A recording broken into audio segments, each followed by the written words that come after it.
से आज के इस मौके पर कुछ और आग्रह रखते हुए अपनी बात पूरी करने से पहले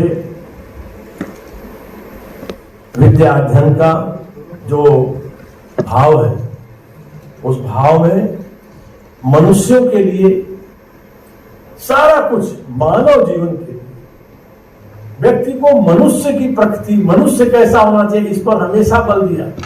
हमारे कभी भी गलत व्याख्या, अब तो व्याख्या सुधर गई है, देश बहुत सही दिशा में चल पड़ा है, इतनी सही दिशा में चल पड़ा है कि देश के सब लोग भारतीय चिति, आत्मा, परंपरा, संस्कारों का गौरव कहने में कहीं संकोच का अनुभव नहीं करते हैं। मैं इस संस्थान में कहने में मुझे कोई संकोच नहीं है।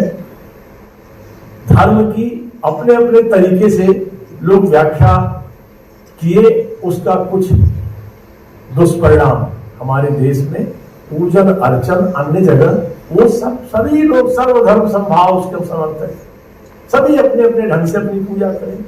हमारे शास्त्रों सनातन धर्म में ही पूजा की इतनी प्रकार की पद्धतियां हैं, उसमें भी तमाम पीछे कालखंड में आएंगे इतने मतांतर है, लेकिन कुल समस्त का भाव मनुष्य बनना, समस्त शिक्षा का भाव संस्कार ग्रहण करना, और वह संस्कार आप सब हमारे यहाँ जो ऋग्वेद के अष्टम मंडल के 45वें सूक्त में 42वें स्कंद में स्पष्ट कहा गया है, तो उसका भाव आपके सामने रखता हूं। विश्व मनुष्यों के लिए मैं परमात्मा से समृद्धि मांग रहा हूं।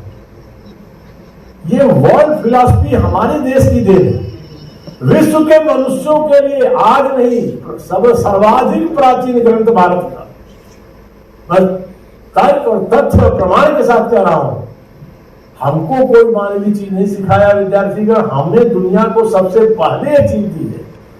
हम भारत का सबसे क्या, सृष्टि का सबसे आदि ग्रंथ ऋग्वेद, उस ऋग्वेद के अंदर कितने हजारों वर्ष पहले कहा गया कि विश्व मनुष्यों के लिए मैं परमात्मा से समृद्धि मांगता हूं। तो वह मानवीय भाव जो हमारे 10 गुण है, धृति क्षमा दमो स्त्यम शौचम इंद्रिय निग्रह विद्या सत्यम क्रोध दशकम धर्म लक्षण। ये धर्म मतलब आचरण मनुष्य में निश्चयात्मक बुद्धि हो, विद्यार्थी के लिए अत्यंत जरूरी है।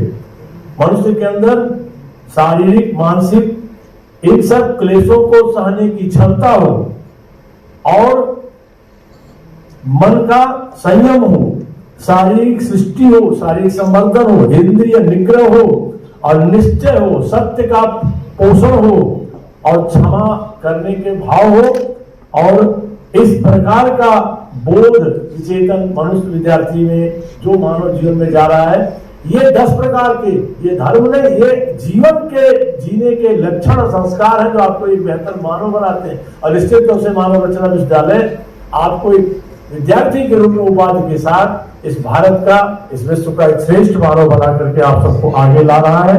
आज के इस अवसर पर, आपके इस दीक्षांत के मौके पर, मैं गुरुजनों के, हमारे शास्त्रों में गुरुजनों ने ऐसे ऐसे उदाहरण प्रस्तुत किए हैं, हमारे गुरुजनों ने, आप जान करके आपको सुखद आश्चर्य प्रसन्नता होगा और बहुत ही गौरव का अनुभव होगा कि हमारे ऋषि मुनि जब अपने यहाँ दीक्षांत समारोह में दीक्षा देके विद्यार्थियों को आगे भेजते थे, तो इतने उदार थे, इतने डेमोक्रेटिक थे, इतने ज्यादा उदार थे, उसके उदाहरण दुनिया के किसी अन्य जगह की परंपराओं में कम मिलते हैं।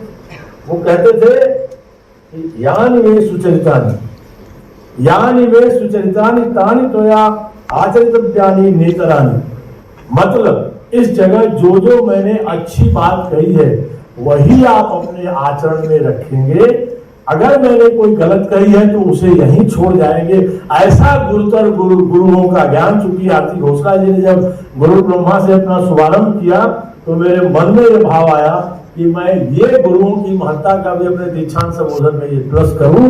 तो इस तरह की दृष्टि देने वाले इस यहाँ के गुरुजनों ने आपको जो अध्ययन, आपको जो ज्ञान, आपका जो एक विकास किया है मानव रचना में, वह लेकर के भावी जीवन में आप सब पूरे उत्साह, पूरे उमंग के साथ जाइए।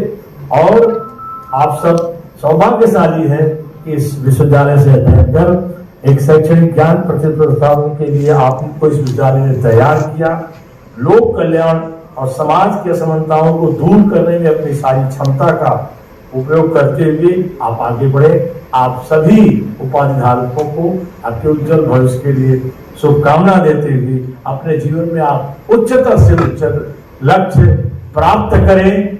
वर्कले में प्रोफेसर के रूप में काम करने वाले विद्यार्थियों ने एक मानदंड यहाँ उपस्थित किया आपके सामने कि कैसे उच्चतर से उच्चतर लक्ष्य आप प्राप्त कर सकते हैं। इस दृष्टि से आप सभी विद्यार्थी आगे बढ़े। आज के दीक्षांत पर मेरी यही शुभेच्छा आप सबको आदरपूर्वक शुभकामना के साथ है। सभी के बाद प्रति एक बार पुनः बहुत बहुत नमन। सबको नमस्कार।